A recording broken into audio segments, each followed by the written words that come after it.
Shaq Lawson, how do you feel about his health right now going into Monday's game? Well, he's been really working hard. And one thing you know about Shaq Lawson, he's a very tough guy.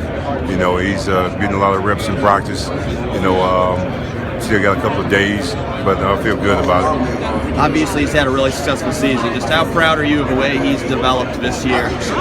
Well, I'll tell you what I am very proud of. What he did in the classroom this semester, what he's did in the leadership role in the meeting room, and how he played this year. That's the three things that any coach want to look at from a veteran or a player that's coming back. But I'm very proud of him, man. He's the right kind of person. Kevin Dodd, certainly someone who really emerged this year. What do you think's enabled him to have so much success as the years gone along? Man, his work habits are unbelievable. The way he puts in time and works, he really wants to be good. He had to wait his turn a little bit, and that was hard on him because he was making big jumps and ended up getting hurt and had the red shirt, put him behind.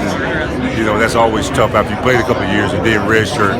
But his work habits are unbelievable and his knowledge for the game. How impressed were you with the way Austin Bryant stepped in the Orange Bowl and played? I was really impressed with him, and I was happy for him.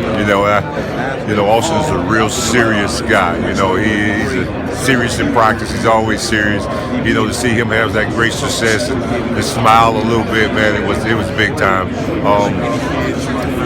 His work habits is unbelievable too. I have a great meeting room. You're gonna hear me say work habits all the time because those guys really work for me and they work for us, man. They're unselfish football players, but nothing but good stuff about those three guys, man. I know that Shaq's decided to go to the NFL. Kevin Dodd's still making his decision, but how confident are you in the future of that defensive end group? Well,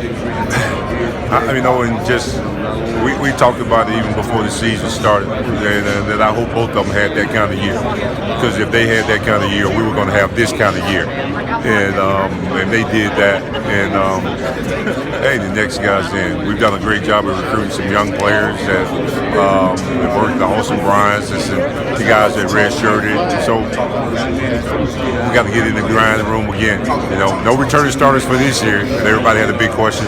So if both of them decide that's what they want to do and help themselves and their family, then we don't have returning starters, but then we got to go to work again. But I have the right kind of guys. Yeah, that's what I'm going to say. We lost Vic Beasley, Corey Crawford, Tavares Barnes this year, and it's like you didn't miss a beat. What do you think is key to this defensive end group to enable them to just pick up where the other guys left off?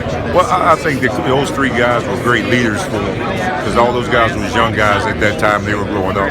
And I think what Vic put into Kevin Dodd, what Corey Crawford put into Shaq Lawson, and what Tavares Barnes put into a young Richard Yeargin. Now they're putting that back into the Austin Bryants. You know what I'm saying? So it's kind of a trickle effect of the leadership that I've had in their room. It's been special to watch. Talking about Shaq going forward, maybe Kevin Dodd. What do you think those guys have that can enable them to succeed in the NFL level?